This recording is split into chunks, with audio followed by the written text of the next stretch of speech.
So students, let's start with exercise 5.1 that is from arithmetic progression. The first question is we have to check from the following situations जो number involve हैं waiter they form AP और not. Arithmetic progression वो बनाते हैं या नहीं. तो AP के लिए मैंने आपको कहा था any sequence will form AP अगर मेरे पास जो कॉमन डिफरेंस है डी जो है दैट इज जिसका नाम कॉमन डिफरेंस था वो throughout the expression same रहे. ठीक है, that is a2 minus a1 should be equal to a3 minus a2. अगर ये रूल फॉलो करता है तो हम कहेंगे if the common difference through out the expression will remain same then we will say that expression is those numbers that pattern will form an AP. सो यहाँ पे हमें कुछ सिचुएशंस बताई गई हैं तो हमें उनको नंबर्स में रख के देखना है और हमें डिस्कस करना है वेदर दी सिचुएशंस फॉर्म्स AP और not. For example the first question is the taxi fare after each kilometre when the fare is 15 rupees for the first kilometer and rupees 8 for each additional kilometer. इसका कहना है कि taxi fare जो है वो first kilometre के लिए 15 rupees है. ठीक है, और जिस तरह से किलोमीटर्स बढ़ते जाते हैं तो एडिशनल किलोमीटर के लिए रुपीज़ 8 जो है वो ऐड होता चलता है.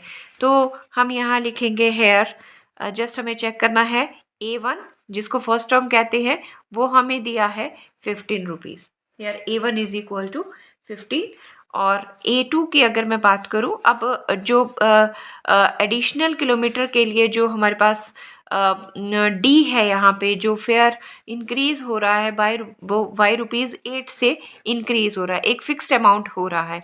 मैंने कहा जब भी फिक्स्ड नंबर किसी पिछले नंबर में प्रोसीडिंग नंबर में ऐड किया जाए तो मेरे पास एक AP फॉर्म होता है. तो मुझे सेकेंड टर्म निकालने के लिए 15 फर्स्ट किलोमीटर के लिए 15 प्लस एडिशनल किलोमीटर के लिए रुपीज़ 8 चार्ज और करने पड़ते हैं. So it will become 23. Similarly I will go for A3 that is first kilometre के लिए 15 प्लस फर्स्ट किलोमीटर के लिए 15, सेकेंड के लिए 8 रुपीज़, थर्ड के लिए नेक्स्ट. हर किलोमीटर जिस तरह से डिस्टेंस बढ़ता जाएगा 8 एडिशनल किलोमीटर के लिए एक फिक्स्ड अमाउंट 8 रुपीज़ जो है वो बढ़ते जाएंगे. इसे अगर मैं लिखूं तो इसे 2 इंटू 8 भी कर सकते हैं that is A plus 2D भी बोल सकते हैं. So this is equal to 15 plus this will be equals to 16. So this is equal to 31. मुझे किसी भी सीक्वेंस को AP बताने के लिए 3 टर्म्स ही सफिशिएंट रहती हैं. ठीक है, तो मैं इन 3 टर्म्स से ही निकाल सकती हूँ. So this can be written as this employs terms है मेरे पास 15, 23 एंड 31 एंड सो ऑन. सो इस तरह से मैं निकाल सकती हूँ. हेयर क्या चेक करेंगे A इज इक्वल टू 15 है और D की बात करें तो वो होता है A2 minus A1 should be equal to A3 minus A2. ठीक है, अगर ये फॉलो करता है D की वैल्यू इक्वल आती है इन दोनों के लिए तब हम कहेंगे कि गिवन सीक्वेंस जो हमारा फॉर्म हुआ है that will win A AP. तो A2 is 23 minus A1 is 15, A3 is 31 and this is 23. So this is equal to 8 and this is also equals to 8. ठीक है, दोनों नंबर सेम है means D is same through out the sequence. So given situation is forms an AP. तो हम लिखेंगे this employees given situation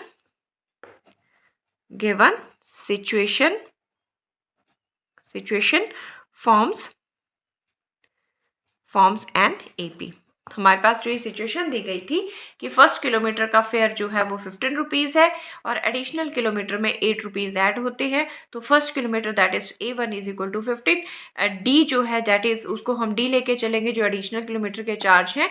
तो मैंने A1 मेरे पास 15 था, A2 निकालने के लिए मैंने A1 में 8 ऐड करा, A3 के लिए A plus 2D that is 15 plus this one. मेरे पास पैटर्न आया 15, 23 एंड 31 नंबर्स का. यहाँ पे मैंने D की वैल्यू निकाली 3 नंबर्स के लिए that is A2 minus A1 and A3 minus A2. अगर ये वैल्यूज इक्वल आती हैं, अगर 8 is equal to 8 equal numbers आते हैं then we will so that given situation forms an AP. So coming to its second part, it is said that the amount of air present in a cylinder when a vacuum pump removes 1/4 of the air remaining in the cylinder at a time. हमें कहा है कि इस बार situation क्या है कि एक cylinder है, उसमें कुछ एयर प्रेजेंट है। ठीक है, एक सिलेंडर है जिसमें कुछ एयर प्रेजेंट है और है क्या सिचुएशन, लेट इसमें x amount of air present है।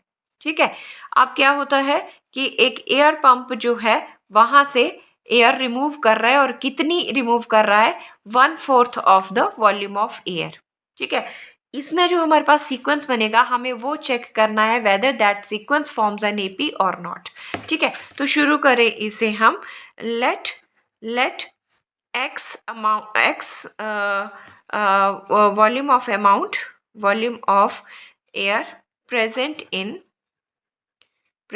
इन अ सिलेंडर। ठीक है, मैंने एक्स वॉल्यूम ऑफ एयर जो है वो सिलेंडर में एयर जो है वो रखी, जो शुरू का नंबर था, दैट इज A1 को मैं x लेके चल रही हूँ। ठीक है, A1 is equal to x। So मुझे A2 निकालना है, और सिचुएशन ये है कि 1/4 ऑफ A1 जो है, जो वॉल्यूम प्रेजेंट था उसका 1/4 रिमूव कर दी जाती है। So first number is x minus removal क्या है, 1/4 ऑफ x। ठीक है, सो इसे हम सॉल्व करेंगे। This is 4x minus x is equal to 3x/4। So A2 is 3x/4। यहाँ से ही नंबर्स आपने ध्यान रखना है। नेक्स्ट A3 में निकालूंगी अगेन, दैट इज इस अमाउंट से जो आपका ये अमाउंट बचा, इसमें से इसका 1/4 रिमूव किया जाता है। इसमें से इसका 1/4 ऑफ दिस अमाउंट एक और रिमूव किया जाता है। So this will become, this is equal to 3x minus 4 minus 3x/16। अगर मैं इसे सॉल्व करूं तो मेरे पास LCM is 16। So this is 12x minus 3x is equal to 9x/16 and so on. सो इस तरह से हम इसके A3 A4 A5 भी निकाल सकते हैं। ठीक है, लेकिन मैंने जैसे पहले कहा, मुझे AP शो करने के लिए A1 A2 और 3 टर्म्स की ही ज़रूरत होती है। ठीक है, सो हेयर मेरे पास जो सीक्वेंस आया है वो है x, फिर आया मेरे पास 3x/4, दिस वन x, पहला था x टोटल अमाउंट, जब 1/4 रिमूव की ऑफ x तो 3x/4, थर्ड नंबर आ रहा है मेरे पास 9x/16 and so we can continue. अब क्या करेंगे, हम d की वैल्यू चेक करेंगे whether it is equal throughout the sequence और नॉट। सो ये होता है A2 minus A1 is equal to A3 minus A2। ठीक है, so let us check, this is 3x minus 4 minus x should be equal to 9x/16 minus 3x/4। ये numbers मेरे पास equal आने चाहिए, पर जब मैं इन्हें चेक करूं तो मेरे पास नंबर्स आ रहे हैं। So let us solve this. मेरे पास d की वैल्यू आ रही है। So see, this is d is equal to A2, this is 3x/4 minus x, ये मुझे इक्वल होना चाहिए 9x/16 minus 3x/4। Okay, so let us solve for this one. This is 3x minus 4x, take 4 as the LCM, is equal to, take 16 as the LCM, 9x minus 12x. So this is equal to minus x/4 and this is equal to minus 3x/16. They both are not equal, that is the A2 minus A1 is not equal to A3 minus A2. So this implies given situation do not form an AP. AP कब बनता, जब ये common difference through out the sequence हमारे पास equal आता। But यहाँ मेरे पास जो ये सीक्वेंस एक पैटर्न बना था x 3x/4 9x/16, ये AP नहीं बना रहा है। Now students, coming to the third part of 5.1 exercise, it is said that the cost of digging a well after every meter of digging, when it costs rupees 150 for the first meter and rises by rupees 50 for each subsequent meter. इसने कहा है कि कैसी situation है कि मुझे cost किस तरह से दी है। अगर फर्स्ट मीटर में अगर कॉस्ट, डिगिंग कॉस्ट 150 रुपीज़ है, दिस इज A1, और उसके बाद आफ्टर फर्स्ट मीटर के बाद जो सेकंड 1 मीटर कंप्लीट होगा तो सेकंड मीटर के लिए जो कॉस्ट है that raises by 150 by 50 rupees. Next meter के लिए 50 रुपीज़ जो है वो कॉस्ट बढ़ती जाएगी। तो आप जो एक फिक्स्ड अमाउंट होता है उसे हम कॉमन डिफरेंस कहते हैं, दैट इज डी, और फर्स्ट नंबर जो आता है for first meter that will be the a. So solution of this one here, what is a is equal to a1 is equal to 150। what about d की बात करें तो यहाँ पे हमारे पास ₹50 दिया है, एक फिक्स्ड अमाउंट है। फर्स्ट मीटर में डिगिंग के लिए 150 रुपीज़ लगेंगे, सेकंड के लिए 150 plus 50 rupees, done, it is equal to ₹200। a3 check करें, then 150 plus 50 again for plus 50, second meter and third meter, that is 150 plus 100 is equal to 250। मुझे तीन ही टर्म्स काफ़ी रहती हैं AP सीक्वेंस शो करने के लिए। Then so we can find the other values। okay, so what we will do here, this employs sequence बना 150, 200 and 250 and so on। so let us check whether it is an AP or not। AP check करने के लिए मुझे D चाहिए और D की value होती है that is A2 minus A1 is equal to A3 minus A2। what is A2? this is 200 minus 150 is equal to 250 minus 200, so this is equal to 50 and this is again equals to 50। so the value of D throughout the sequence remains same, so we can say that given situation forms an AP।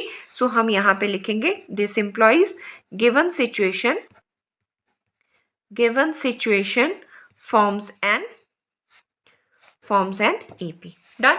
हमें इस type situation दी हुई थी इस time कि एक digging well के लिए first metre के लिए कॉस्ट 100 रुपीज़ है और नेक्स्ट सब्सिक्वेंट मीटर्स के लिए जो नेक्स्ट डिगिंग है पर मीटर जो है वो ₹50 दी है। तो एक फिक्स्ड अमाउंट इंक्रीज हो रहा है, तो हमने एक सीक्वेंस बनाया और हमने उसको चेक किया by the calculating the value of D throughout the sequence। तीन वैल्यूज के लिए ही हमने चेक किया that D remains same throughout the sequence, hence given situation forms an AP।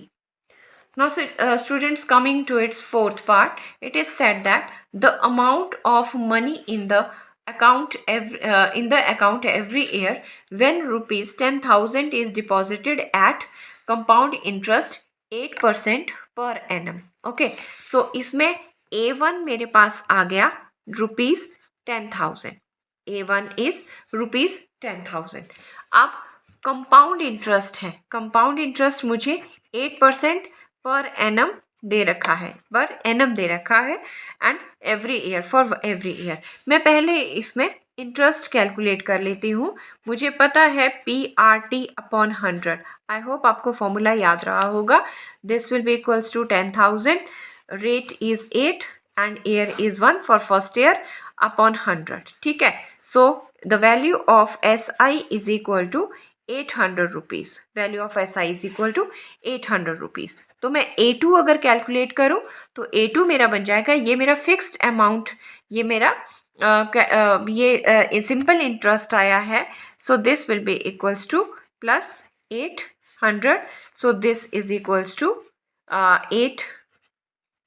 800, this will be the value of A2। next for calculating, अब मुझे फिर SI calculate करना है। मेरे लिए जो प्रिंसिपल है, जो अमाउंट है नेक्स्ट ईयर का, क्योंकि कंपाउंड इंटरेस्ट कैलकुलेट कर रहे हैं तो वो मेरे लिए P बन जाएगा। So this is equals to इस रुपीज़ के ऊपर 10,800 के ऊपर 8% इंटरेस्ट है फॉर 1 ईयर के लिए। So this is again is equal to this one. So further if we calculate this one, ये मेरे पास आ रहा है, this will be equals to 64,864 rupees. So A3 अगर मैं कैलकुलेट करूं तो ये मेरे पास बन जाएगा 10800 प्लस 864। मैं इसे प्लस करूंगी, this is 4 6 and this will be equals to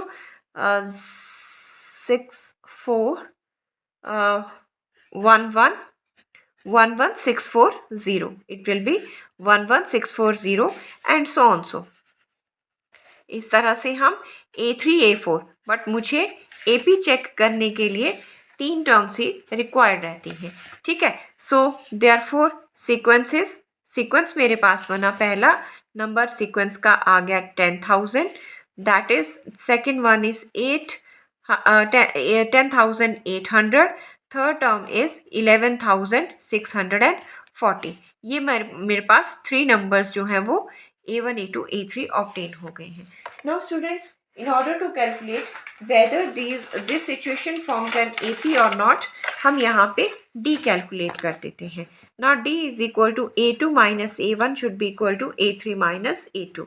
मुझे D कैलकुलेट करना है, तो अगर मैं यहाँ से A2 10800 minus 10,000 is equal to, this is A3 है मेरे पास 11,640, third term minus second term, मैं ये अगर यहाँ से सब्ट्रैक्ट करूँ तो मेरे पास यहाँ आ रहा है, दिस विल बिकम 800 और ये मेरे पास बन रहा है 840 rupees. They both are not equal, means A2 minus A1 is not equal to A3 minus A2. This implies that the value of D, यहाँ से क्या conclude करेंगे, value of D is not same throughout the sequence. So this implies given situation do not form an AP। given situation AP form नहीं कर रही है। So students, coming to the second question of exercise 5.1, that is we have to calculate write the first 4 terms when A and D are given। मुझे AP के numbers निकालने के लिए जो रिक्वायर्ड होता है वो फर्स्ट टर्म और कॉमन डिफरेंस D का पता होना चाहिए। मैंने आपको पहले भी बताया है कि A से A1 को डिनोट करते हैं, इसे हम कहते हैं फर्स्ट टर्म। अगर मुझे A2 कैलकुलेट करना हो तो वो बन जाएगा A plus D, common difference add करते चलते हैं। A3 कैलकुलेट करना हो तो A plus 2D, A4 calculate करना हो तो मेरे पास आ जाएगा A प्लस 3D। इस तरह से हम आगे नंबर कैलकुलेट करते हैं, ये आपको मैंने पहले भी डिस्कस करा है। Now in this case A is given to us, इसमें हमें A मुझे 10 दिया है और D भी मेरे पास 10 है। हमें कहा है right the next 4 terms of this AP, तो मुझे पता है A is equal to A1 is equal to 10, that is first term is already given to us. Okay, in order to calculate A2 मैं क्या करूँगी, that is A plus D। जब 2 है तो यहाँ 1D है, means A plus D, A is 10 and D is also 10। A की value भी 10 है, D की वैल्यू भी 10 है, सो A2 इज इक्वल टू 20। अगर मैं A3 कैलकुलेट करूं तो A3 will become A plus 2D। So that is A मेरे पास 10 है, 2 इंटू D भी 10 है, A और D की वैल्यू मेरे पास दोनों 10 है, सब्स्टिट्यूट करेंगे। This is 10 plus 20 is equal to 30। 10 plus 20 is equal to 30, so A3 is equal to 30। मेरे पास A4 कैलकुलेट करते हैं, A4 बन जाएगा, एक कम टर्म आती है A प्लस 3D। जब A2 है तो A प्लस D है, A3 है तो A प्लस 2D है, और जब A4 है तो A प्लस 3D है। D के साथ एक जो इसका सुफिक्स है उसका एक लेस लगेगा, n-1। A मुझे पता है 10, 3 into D is also 10, so 10 plus 30, this is equal to 40, means A4 is equal to 40. A4 is equal to 40. This implies 4 terms are कौन कौन सी मेरी 4 टर्म्स आई, फर्स्ट आई 10, सेकेंड आई 20, then 30, then 40। These are 4 terms जिन्हें हमें कहा था कैलकुलेट करके दिखाइए। So coming to the second part of second question, right the 4 terms. Question वही है, right the 4 terms. four terms of AP when A is equal to -2 and D is equal to 0. Now what is A is equal to A1 is equal to -2. पहली term मेरे पास -2. What about the A2? A2 can be written as A plus D. That is A is -2. A is -2 and D is here 0. So A2 is equal to -2. A2 is equal to -2. What about the A3? A3 is A plus 2D.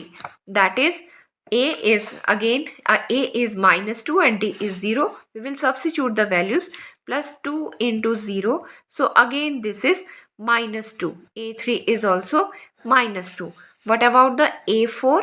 A4 is A plus 3D. A plus 3D again A is -2 plus 3 of 0 means this is equal to -2.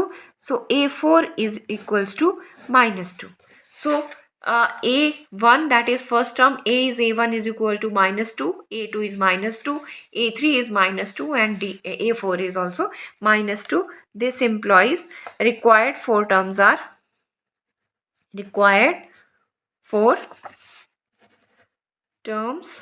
are this is -2, -2, -2 and -2. Okay चार terms पूछी हैं तो हमने वो चारों निकाल ली. Coming to the third part of question number 2, when A is 4, D is -3, then four terms. A1 is equal to 4, that is हमें पता है उसे फर्स्ट टर्म A भी कहते हैं. A2 is equal to A plus D. Substitute the value. A मेरे पास 4 है, D मेरे पास -3 है. So this can be written as 4 minus 3 is equal to 1. So A2 is equal to 1. ठीक है, जो भी वैल्यूज आप निकाल रहे हैं पुट बॉक्स में रखते चलना है. Try to put them in the box. So A3 about A3 A plus 2D.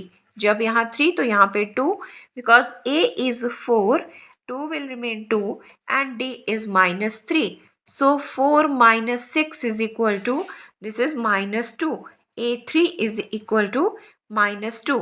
Coming to the fourth term that is A4 calculate करते हैं. A4 मेरे पास बन जाएगा A plus 3D. So A है मेरे पास 4, 3 into D is -3, that is 4 minus 9, this is equals to -5. So hence this will be the fourth term of the sequence. Hence four terms are the first term is 4, second one is 1, third one is -2 and fourth term is -5. Coming to its fourth part, when A is equal to -1 and D is equal to 1 by 2, in this case what will be? A is equals to A1 is equal to -1, A2 will be equal to A plus D. Substitute the value of 1. -1 plus half. D मेरे पास 1 by 2 है. Solve ध्यान से करना है. Take 2 as the LCM plus 1 upon 2. So this is equal to -1 by 2. So we can say that A2 is equal to -1 by 2. A2 is equal to -1 by 2. Coming towards the A3. A3 is A plus 2D. A is here -1. 2 into 1 by 2. 2 cancel करें. So A3 is equal to -1. A3 is equal to -1. Sorry.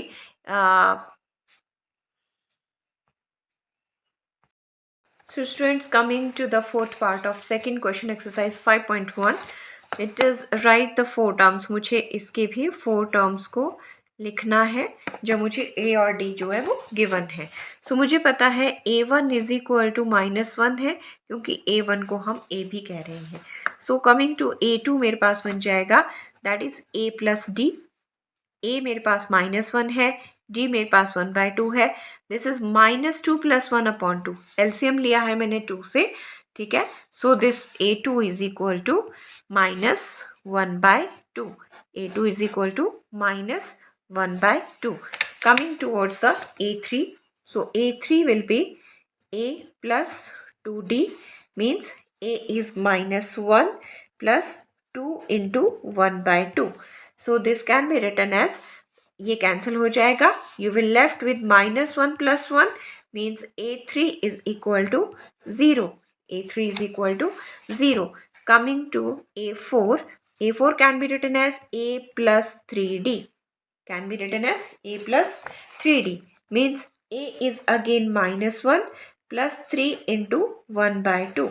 So that is -1 plus 3/2. लिख सकते हैं इसे. Take LCM. मैं 2 से LCM ले रही हूँ. This is -2 plus 3 is equal to 1 by 2. Means A4 is equal to 1 by 2. तो मेरे पास A1, A2, A3, A4 की वैल्यूज आ चुकी हैं. So this implies four terms are this is -1, this is -1 by 2 second term, third is 0 and fourth is 1 by 2. So students, coming to the fifth part of question number 2. So here A1 is equal to -1.25. What about A2 is equal to A plus D, that is -1.25 plus -0.25. Then this can be written as -1.25 minus 0.25. So this will be equals to -1.50. This will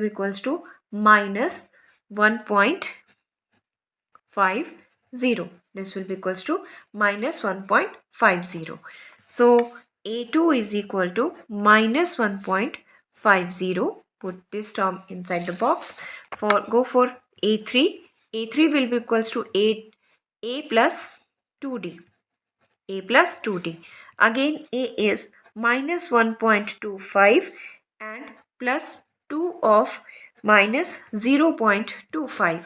Substitute the value of D. So this will be equals to -1.25 and this is -0.50, and further this will be equals to -1.75. So A3 is equal to -1.75. So next, coming to the next, that is A4. A4 is A plus 3D, means the value of A is -1.25 plus 3 into -0.25. We will solve this. This is -1.25 minus 0.75. When we add these two, minus minus plus, sign minus, it will become 2. So A4 is equal to 2. So by substituting the value of A and D, we can find the next terms, that is we have now A1, A2, A3 and A4. Hence four terms are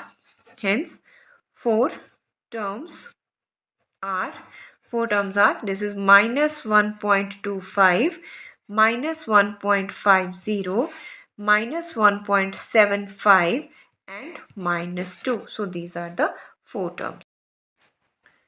So students, coming to the third question of exercise 5.1, that is find the first term and common difference of given AP. This now it is given that this sequence is an AP sequence.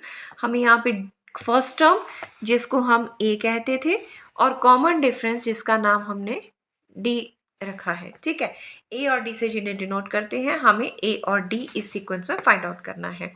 So clear cut मुझे पता है कि जो पहला number होता है sequence का, that is A, उसे हम फर्स्ट टर्म कहते हैं. ठीक है, सो सॉल्यूशन करते हैं इसका. Given sequence is 3, 1, -1 and -3 and so on. So what we will write here, A is equal to first term है जो कि which is first term is equal to 3. यहाँ फर्स्ट टर्म जो है वो A है, उसका नंबर है 3. सो A इज इक्वल टू 3 जो हमें पूछा हुआ था. सेकेंड, D मुझे पता है वो होता है A2 minus A1. D common difference मुझे निकालना है. मैं चेक क्योंकि ये AP है, ऑलरेडी लिस्टेड है कि this sequence is an AP, तो मैं D के लिए 2 माइनस A1 ही लगाऊंगी. A2 first term is A, A1 is 3, A2 is 1. So A2 is 1 minus 3. So the value of D is -2. So this implies A is equal to 3 and D is equal to -2. So this is the answer. Coming to the second part of third question, it is said that find A and D for this sequence. So here A is equal to, right here A is equal to -5. जो first term है that is -5. What about D? D has formula A2 minus A1. So -5 is the first term, -1 is the second term. This is A2. A2 minus A1. -1 minus 5, which is equal to -1 plus 5 is equal to, this is equal to 4. So D is equal to 4. So this implies here A is equal to -5 and D is equal to 4. Now the third part of third question, given sequence is an AP, find A and D. मुझे AD निकालना है. So already discussed that this one is the first term. Here A is equal to 1 by 3. First term is 1 by 3. What about D? D is A2 minus A1. So A2 is 5 by 3 here and A1 is 1 by 3. So this is equals to 4 by 3. The value of D is equal to 4 by 3. This implies A is equal to 1 by 3 and D is equal to 4 by 3. And the fourth part of question number 3 is, given sequence is this one and find A and D. So here A is 0.6, D is A2 minus A1. This is A1, this is A2. 1.7 minus 0.6. A2 minus A1. So which is equal to 1.1. So D is equal to 1.1. So this implies A is equal to 0.6 and D is equal to 1.1.